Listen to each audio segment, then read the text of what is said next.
Seolah tak ada hentinya permasalahan yang mendera mantan model seksi Cynthia Alona.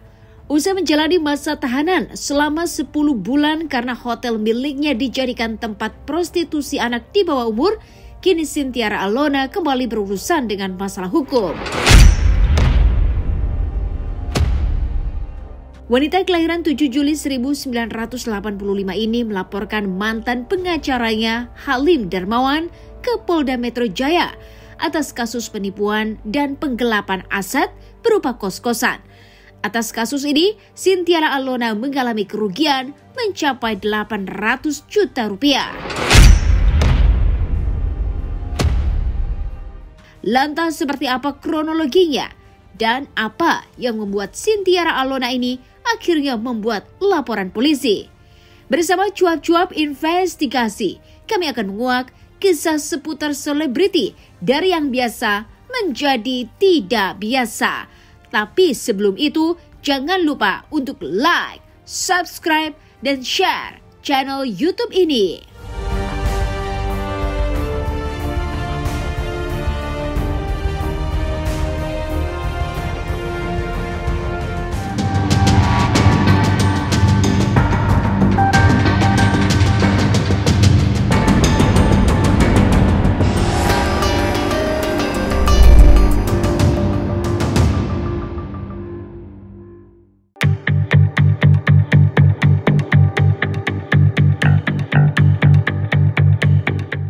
Permasalahan seperti tak ada hentinya menghampiri kehidupan mantan model seksi Cynthia Alona.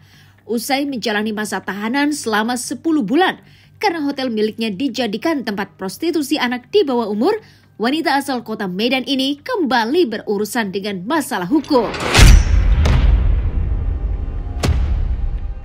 Hari Senin 18 Juli 2022, Cynthia Alona melaporkan mantan pengacaranya Halim Darmawan ke Polda Metro Jaya atas kasus penipuan dan penggelapan aset berupa kos-kosan.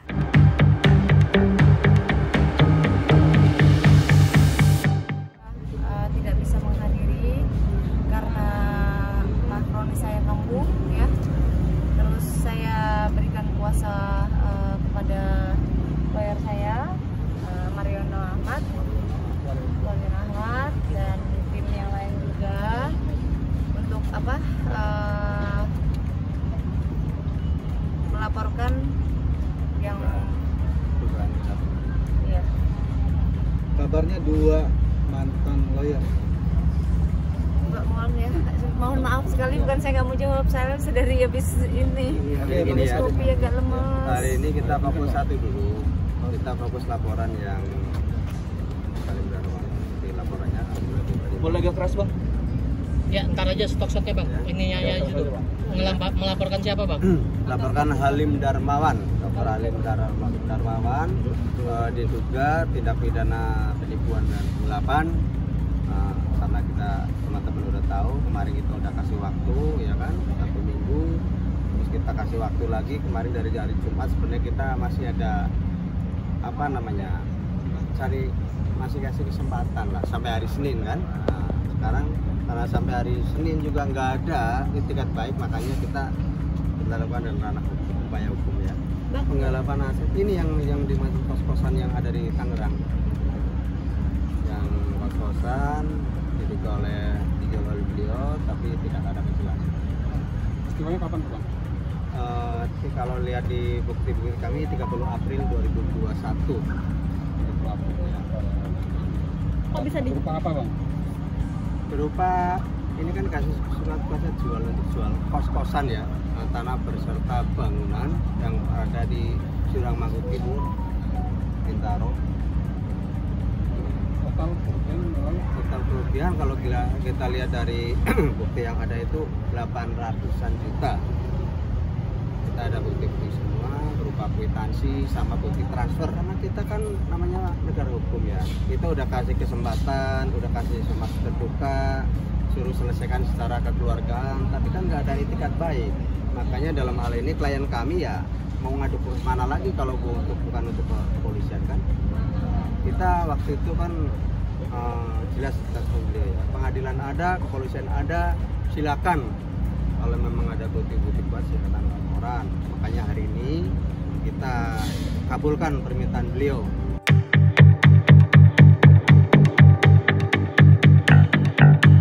Membuat laporan polisi, Sintiara Alona membawa beberapa bukti yang mungkin bisa memberatkan terlapor. Dari sejak 31 April 2021 hingga saat laporan dibuat, Sintiara Alona sudah menunggu itikat baik dari mantan pengacaranya itu. Namun sayang, tak ada itikat baik yang ditunjukkan hingga laporan itu terpaksa dibuat. Lantas seperti apa kronologi penipuan yang dialami oleh Sintiara Alona?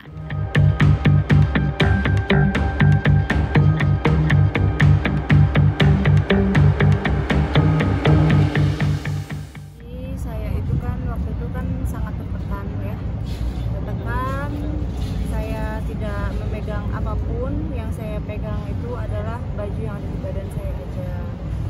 Di dalam itu kita butuh kopi, air putih ya, yang mana butuh sabun gitu kan. Di saat itu saya mikirnya kalau masalah itu mungkin ibu kandung saya bisa membantu, tapi kan karena memang kita tidak berkomunikasi dengan ibu kandung saya, jadi sayanya tuh bingung gitu kan. Dan yang saya punya itu aset adalah kos-kosan tersebut. Akhirnya saya mau menjual, sebenarnya mau menjual sendiri itu tidak bisa karena saya ini adalah narapidana tahanan. Yang bisa menjual itu adalah kuasa hukum dan harus diberikan kuasa. Dan saya jujur, saya memberikan surat kuasa untuk menjual saja, bukan untuk menerima dana. Dan di saat itu ya waktu itu datangnya dia terus, sebelum saya tanda tangan didatangin terus lah saya. Itu waktu itu ya namanya baru masuk, shock, kaget, psikis, mental, batin semuanya drop ya, nggak bisa mikir apa-apa. Yang saya pikirkan adalah saya minta tolong untuk urusin kasus kriminal yang saya hadapi ini. Jadi dia minta uang sekian, saya bilang saya kalau uang jujur saya tidak ada. Saya ada di ATM dan tas saya, handphone saya semuanya ada di saudara Tias, yaitu yang mengaku adalah pacar adik saya. Yang waktu itu juga adik saya kan juga ketangkep kan, gitu. Jadi kami tidak memegang apa-apa. Jadi tas, handphone semuanya itu harus diserahkan ke keluarga. Jadi saya memang baju aja deh yang dipakai gitu kan. Saya inisiatif harus, karena kan saya harus berjuang sendiri. Saya tidak punya siapa-siapa. Dan di situ juga saya membutuhkan orang yang membantu saya. Otomatis kalau orang yang membantu itu kan pasti kan ada biaya. Disitulah saya inisiatif, saya mau menjual rumah kosan yang di Jalan Pesantren Bintaro. Itu saya jual. Itu sebenarnya NJOP-nya itu kan kurang lebih itu kan 1,5 M. Tapi ada yang langsung mau bayarin cashnya itu langsung itu di 820 juta. Di saat itu mama saya datang berkunjung ya, dan otomatis yang namanya orang tua yang nggak pernah ke Jakarta, lalu ke Jakarta kan pasti kan butuh biaya. Di situ mama saya diberikan uang tanda jadi 20 juta cash, dan cash ke mama saya. Lalu itu kan berarti kan sisanya kan 800 juta. Di situ memang saya bilang kepada saudara Halim Darmawan, kalau uang tersebut nanti itu tolong kirimkan ke rekening mama saya. Karena kan Halim itu kan dia pegang handphone, bisa komunikasi. Mama saya juga di kampung bisa pegang komunikasi. Nah kalau saya di penjara, apa yang saya bisa lakukan? Wartel aja tidak ada, istilah katanya seperti itu gitu. Dan pada akhirnya nggak tahu kenapa tiba-tiba datang dengan seorang wanita yang mengaku itu dia adalah notaris, terus memberikan berkas-berkas yang saya harus tanda tanganin. Dalam kondisi saya yang sangat tertekan itu, sangat shock dan sangat itu sempat ditegur oleh pihak berwajib yang sedang berjaga, dibentak sebenarnya dibentak, nggak boleh yang namanya di sini ada transaksi, nggak boleh ada tanda tangan, nggak boleh begini ini nggak ada, tutup, bawa. Dia mengambil momen yang mana di saat pihak berwajib itu lagi tidak melihat. Yang ini aja deh, cepetan tanda tangan, cepetan, mumpung nggak ada yang lihat. Ini kalau ini nggak ditandatanganin, nanti nggak akan ada yang beli lagi. Jadi kayak ada bujuk rayu itu yang dilakukan kepada saya. Akhirnya ya yang saya di dalam yang shock sekali, yang rasanya aduh pedih sekali. Mau nggak mau saya harus tanda tanganin, karena apa? Kalau misalkan saya nggak tanda tanganin, harus mengembalikan uang DP 20 juta tersebut. Uang 20 juta saya dapat dari mana? Sedangkan penginapan Alona Hotel itu aja disegel, ditutup, tidak ada income sama sekali. Sedangkan ibu saya ini adalah orang kampung, tidak tahu apa-apa. Jadi ya mau nggak mau saya harus tanda tangan gitu. Tapi kalau yang dinyatakan oleh yang saya lihat yang pernah dinyatakan oleh Dr. Halim Darmamawan, kalau misalkan saya menitipkan, itu tidak benar. Kalau memang dia ada bukti, tolong tunjukkan buktinya, jangan cuman hanya omongan saja, ya. Itu sih.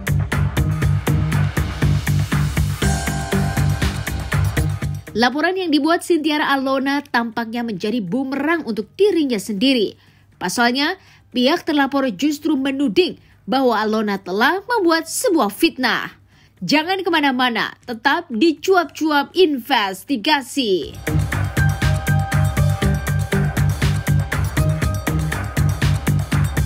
Hai, saya Mona Ratuliu. Saksikan terus Cuap-Cuap hanya di MOP.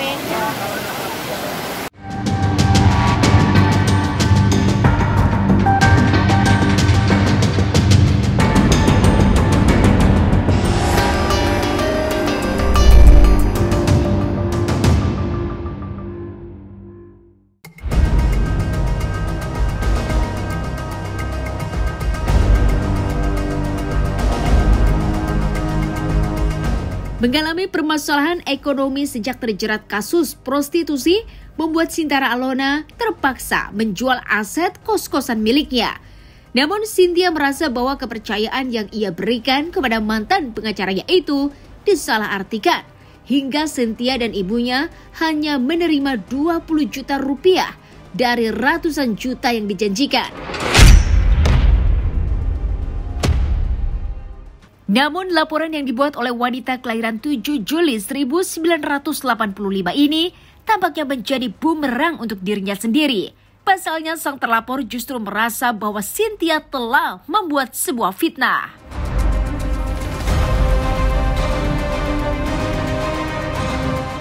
Dari penjara tanggal 19 Juni kemarin.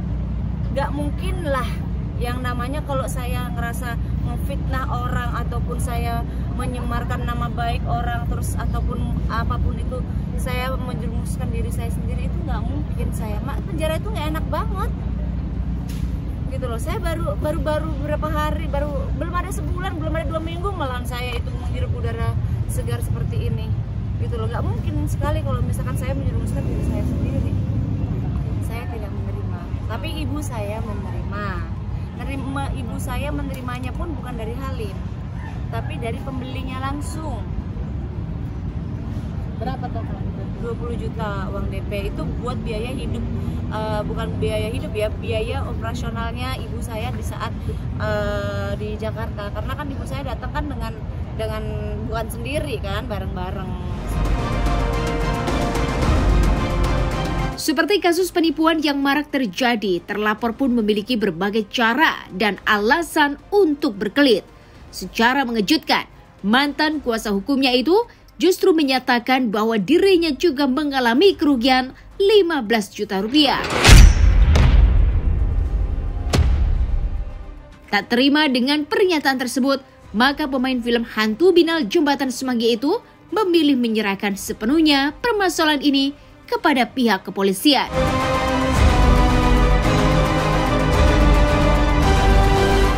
Sekarang saya bingung, minus 15 jutanya itu dari mana? Dari mana 15 jutanya minus? Saya minta uang aja nggak pernah dikasih. Saya pernah minta uang waktu itu ya, di saat saya ketemu lagi, di saat saya pelimpahan kejaksaan ya, di saat saya ketemu lagi, saya butuh uang 3 juta untuk beli sabun-sabun di dalam penjara, saya sama adik saya. Dia bilang, ya udah nanti saya transfer. Mau transfer kemana Pak? Dia bilang, ya udah nanti saya ambilin cash ke ATM dulu. Dan sampai saat itu tidak ada lagi. Gitu loh. Sorry, saya lagi sakit, jadi agak gemeteran goyang gitu. Jadi kalau misalkan dia bilang minus 15 juta atau saya mengambil uang 15 juta atau apapun itu yang dia maksud adalah uangnya dia di 15 juta di saya, mohon buktikan. Dari mana uang 15 juta yang saya ambil yang saya rugikan? Jangan cuma ngomong aja. Saya ngomong seperti ini, saya bisa mempertanggungjawabkan omongan saya. Kalau saya lebih percaya pihak berwajib, karena pihak berwajib itu saya yakin akan sangat bijaksana menanganin kasus apapun. Kalau hitung-hitungan sama dia, ya, saya tidak percaya lagi. Dari awal pun nggak pernah hitung-hitungan dengan saya, gitu loh. Jadi semuanya, jujur saya akan lebih percaya dengan pihak berwajib masalah hitungan apapun itu. Karena saya tahu negara ini negara hukum, siapapun yang salah dihukum, termasuk saya melakukan kesalahan, saya dihukum, dan saya sudah melewatin itu semua. Dan ini saya hanya meminta hak saya, dan jangan sampai ada lagi lah yang namanya oknum-oknum ini ada korban seperti saya. Jauh sebelum laporan dibuat, Sintiara Alona bersama kuasa hukumnya sudah memberikan teguran secara terbuka agar permasalahan ini diselesaikan secara kekeluargaan. Jangan kemana-mana, tetap di Cuap-Cuap Investigasi. Semuanya jangan lupa saksikan Cuap-Cuap hanya di M4 Channel.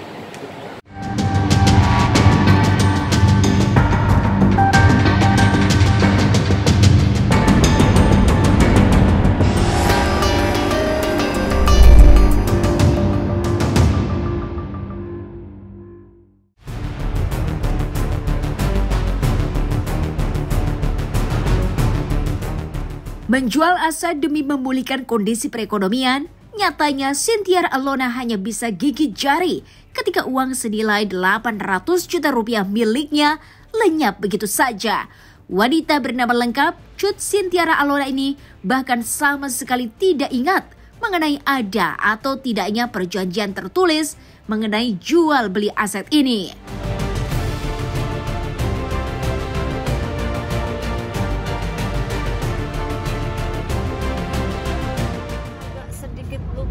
Karena di situ saat itu saya menandatangani, dia tuh buru-buru banget karena kan dilarang. Dilarang, kondisinya di dalam tahanan. Dan itu dilarang keras untuk ada tanda tangan, transaksi apapun itu dilarang keras. Nggak mengutus keluarga untuk mengawal ini? Iya, mengawal siapa? Penjualan jual beli ini? Saya nggak punya siapa-siapa. Saya hanya punya adik saya pun di dalam. Jadi yang mengawal kami siapa? Ibu saya orang kampung, bukan ibu saya orang kota yang ngerti. Gitu. Jadi percaya penuh apa? Ya kenapa saya percaya penuh? Saya nggak punya siapa-siapa lagi. Siapa yang harus saya percaya? Saya berikan kuasa jual itu untuk jual, gimana caranya? Coba kamu urusin kami berdua. Ini ada uang segini, cobalah urusin gimana caranya. Mau caranya seperti apa terserah. Tapi tidak diurus, tidak dilakukan apa-apa. Jangankan pembelaan, ngurus aja enggak. Sama yang kalau enggak yang dibelinya itu adalah 820 juta. Tapi DP-nya sudah diberikan oleh ibu kandung saya sendiri itu 20 juta. Terus ini dari saksinya ya, yang kita sudah datangin dengan kuasa hukum saya juga. Itu dia katanya dia meminta cash 100 juta untuk saya. Padahal saya tidak meminta. Lalu sisanya itu 700 ya. 700 melalui Pak. Sisanya 800 juta, tapi dia waktu itu minta fee-nya sih 50 juta untuk dua orang, yaitu adik saya sama saya. Bacain nomor LP-nya. Ya. Saya bilang ambillah yang 50 juta itu, sisanya coba kamu urus bagaimana untuk jalur prosedur hukumnya bagaimana biar kami berdua ini bisa selesai, atau bagaimana lah secara, namanya saya juga buta hukum, nggak tahu hukum, dan dia seorang hukum gitu. Ada jasa lawyer fee? Bang, mungkin bisa dibacain LP-nya dong Bang, itu dan mencakup laporannya pasal berapa dan hukumannya. Alhamdulillah hari ini diterima LP-nya di sini, diduga ya tindak pidana penipuan dan atau penggelapan ya, di mana dijelaskan dari pasal 372 KUHP dan atau 378 KUHP. Ya. Sini Bang. Bisa dilihatin Bang. Tahan Bang, tahan.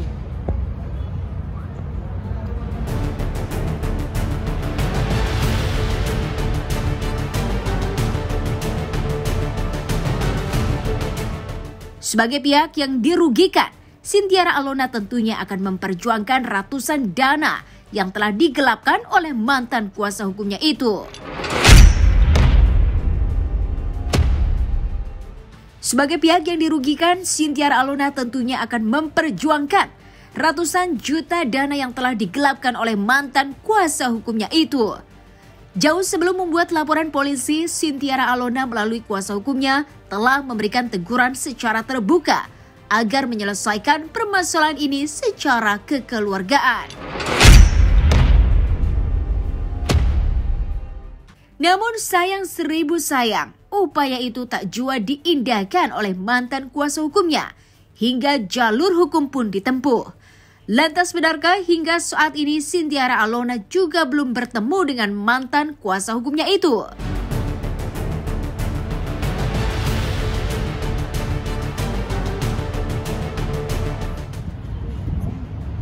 Jangankan ketemu, dia aja waktu itu masih menanganin kasusnya adik saya, dia tidak menanganin dengan selesai. Justru lawyer saya yang khusus menangani kriminal saya, ya, Ruhut dan Hendra Partners itu yang mengurus. Jadi kode etiknya sebagai pengacara di mana itu? Kalau saya gini ya, waktu itu kan pas hari Jumat itu, yang 2 minggu yang lalu, seminggu yang lalu itu udah pernah kasih ibaratnya teguran terbuka lah, semasa terbuka, suruh segera menghubungin klien kami ataupun kami, silakan. Kita membuka di sini komunikasi, ya kan, asas kekeluargaan. Tapi yang ada apa? Ada statement dari beliau yang mengelak atau tidak mengakui, itu yang jadi masalah. Makanya setelah itu sebenarnya kita udah pegang alat bukti juga sih waktu itu. Cuma lagi mencoba apa sih, ada itikat baik nggak dari pihak kali ini. Setelah itu kita habis waktu sebenarnya Jumat kemarin, cuman kita masih waktu lagi lah, coba kita lihat sampai hari Senin seperti apa kan gitu. Tapi sampai detik ini nggak ada penyelesaian atau komunikasi yang baik, ya bisa dibilang nggak ada itikat baik. Makanya Ibu Alona atau klien kami mengambil jalur hukum atau upaya hukum gitu Bang.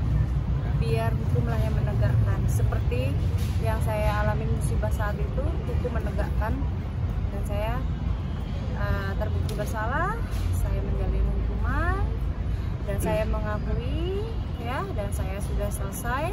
Setelah saya sudah selesai, jelas saya usut karena uang segitu bukan uang yang mudah yang saya cari, gitu loh, bukan uang 1 juta 2 juta, gitu loh. Jadi kalau misalkan ada yang mempertanyakan kenapa baru diusut? Kan saya baru keluar dari penjara. Kan di penjara ini hanya baju yang ada di badan saya. Dan di dalam penjara pun diberikan seragam sebagai narapidana, sebagai tahanan. Hidup tidak selalu tentang bahagia. Ada kalanya setiap insan didera berbagai masalah yang bisa semakin menguatkan atau justru menghancurkan. Itulah cuap-cuap investigasi sore hari ini. Jangan lupa untuk like, subscribe, dan share channel YouTube ini.